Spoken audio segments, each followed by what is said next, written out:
Now going to question 14, this one appears really scary because of all the data and being so wordy, but fear not. Let's just take it one step at a time. So the prompt, which choice best describes data from the table that supports the assertion? So next, what is the assertion? Let's start reading. Hot Jupiters are gas planets that have a certain mass and an orbital period of less than 10 days, while warm Jupiters are gas planets that meet the same mass criterion but have orbital periods of more than 10 days. This astronomer and colleagues announced the discovery of 5 new gas exoplanets and asserted that 4 are hot Jupiters and 1 is a warm Jupiter.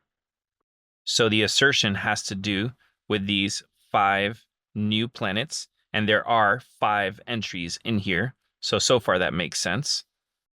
And the description said that the hot Jupiters have a certain mass, but they have a shorter orbital period, whereas the warm Jupiters have the same mass, but have orbital periods that are greater, more than 10 days. So less than 10 days versus more than 10 days.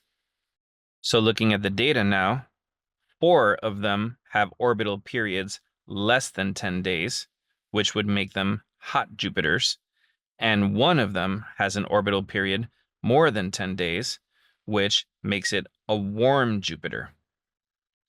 And so this seems to back up the claim that 4 of them were hot Jupiters and 1 of them is a warm Jupiter. So let's look at the answers now.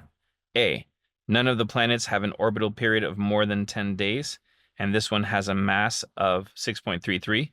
Well, 1 of them did have an orbital period of more than 10 days, so that one's out. B, this one here has an orbital period of 153 days. Well, that doesn't really make sense because we're seeing all the orbital periods around 3, 4, 5, and 10. So we can get rid of answer choice B.